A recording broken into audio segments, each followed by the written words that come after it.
News conference कर रहे हैं। अहम खबर है, लॉन्ग मार्च का खौफ। एक तरफ हुकूमत की बौखलाहट है तो दूसरी तरफ इमरान खान की ऑडियो लीक्स का सिलसिला। इमरान खान के बयानिए किरदार पर सवाल उठाने की कोशिशें जारी हैं। अब तक जारी होने वाली मुबैना ऑडियोज में मकसद सिर्फ एक है कि इमरान खान को नुकसान पहुंचाया जाए, मगर ऐसा हो नहीं रहा। इमरान खान की जल्द से उनको फॉलोइंग इस बात का वाज़ेह सबूत है। इस मामले पर बात करने के लिए हमारे साथ मौजूद हैं सीनियर तज्जियाकार समी इब्राहिम साहब। जी समी इब्राहिम साहब, क्या कहेंगे? देखिए, बड़ा ही कुछ सियाना हैकर है ये।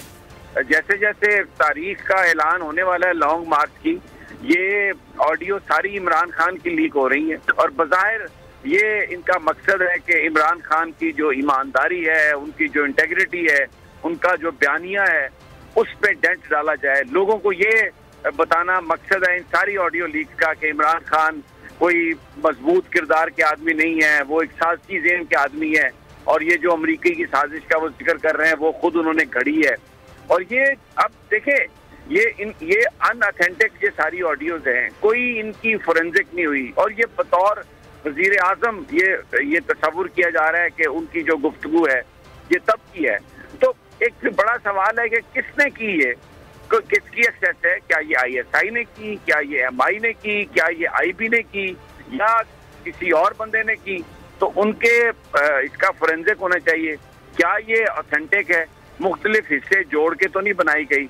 लेकिन एक बात तो साफ जाहिर है कि जो भी ऑडियोज आ रही हैं उनका मकसद एक है और वो मकसद ये है कि इमरान खान की जो ज़ात है, जो वो इस वक्त लॉन्ग मार्च का ऐलान करने वाले हैं, लोग जो है वो उनसे दिल बर्दाश्ता हो जाएं और ये समझें कि यार ये जो लीडर है ये कोई अच्छा लीडर नहीं है, ये एक साजिशी लीडर है।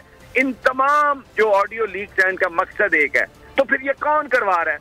कल आप देखें, चचा भतीजा दोनों प्रेस कॉन्फ्रेंस, एक ने कराची में की बिलावल भुट्टो ने और शहबाज शरीफ ने इस्लामाबाद में, और मकसद एक ही था कि जी इलेक्शन नहीं होंगे और इमरान खान एक बुरा आदमी है। साथ ये कह रहे थे कि हम गंदे लफ्ज इस्तेमाल नहीं करने चाहते, डाकू नहीं कहना चाहते, लेकिन साथ साथ इमरान खान को डाकू भी कह रहे थे, चोर भी कह रहे थे, चंदा चोर कह रहे थे। बुखलाहट उनके सामने है।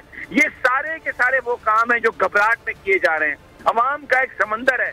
आज मियांवाली में जलसा है खान का, बड़ा जलसा, और तवक्को है कि वो कोई वहां पर ऐलान करेंगे या कम अज कम जो वो एहतजाज करना है थोड़ा उसके खदोखाल बयान करेंगे। अगले 2-4 दिनों में सारी सूरत हाल वाज़ेह हो जाएगी। इस्लामाबाद को इन्होंने कंटेनर सिटी बना दिया है, सड़कें खोद दी हैं, छुट्टियों का ऐलान कर दिया है। एक बुखलाहट है, घबराहट है। उसमें जिस तरह साकिब निसार साहब की ऑडियो बनाई, जिस तरह दूसरी ऑडियोज बनाई इन्होंने, इसी तरह जैसे आपको याद होगा कि वो जो राना शमीम है उन्होंने एक एफिडेविट दिया। तो आज एक नई ऑडियो लीक की है कि जी इमरान खान हॉर्स ट्रेडिंग को प्रमोट करता था, इमरान खान ये करता था। हर ऑडियो का मकसद ये है कि इमरान खान का साथ छोड़ दें, इमरान खान से पीछे हट जाएं, इमरान खान पाकिस्तान का दुश्मन है, हमें हुकूमत में रहने दें, हम इक़्तिदार में रहें, माल बनाएं, जो मर्जी करें। ये बुनियादी तौर पर इसका मकसद है। लेकिन it is too late now. लोग निकल आए हैं, लोग इनका मुनाफिकाना चेहरा देख चुके हैं। लोगों को सब पता चल रहा है कि ये कौन लीक कर रहा है, किस लिए लीक कर रहा है और इसका मकसद क्या है। लेकिन इमरान के मुतालिक ये जितना मर्जी प्रोपेगेंडा कर लें, कोई भी इस प्रोपेगेंडे को तस्लीम करने के लिए तैयार नहीं है। और आज आप देखिएगा जलसा कितना बड़ा होगा। उसके बाद ये जो धरना लॉन्ग मार्च है, ये फाइनल शो डाउन है। इनके दिन गिने जा चुके हैं, इनको पता लग गया कि हमारी शिकस्त होने वाली है। तो इसलिए ये परेशान होकर, बुखलाहट में घबरा कर इस किस्म के होछे हथकंडे, इस किस्म की ऑडियोज, ताकि लोगों को फिर गुमराह कर सके। पिछले 40 साल से ये गुमराह कर रहे हैं लोगों को और लोगों का माल लूट रहे हैं, इस मुल्क को लूट रहे हैं। अभी भी यही कोशिश है। लेकिन अब ये मैं जो सोशल मीडिया पे देख रहा हूँ, मैं जो लोगों से मेरी बात हो रही है, इनको लोग बुरा भला कह रहे हैं। लोग कह रहे हैं चंद ते थुकना मुंह ते थुकना, यानी ये अपने आप को गंदा कर रहे हैं। तो इसलिए इन ऑडियोज का लोगों पर कोई असर नहीं होने वाला। लोगों पर कोई असर नहीं होने वाला। समी इब्राहिम साहब की इन ऑडियोज का दूसरा पहलू ये भी है कि NRO 2 से जो मुख्तलिफ तरीकों से लिया गया है इस हुकूमत की जानिब से, आवाम की नजर उससे हटाई जा सके।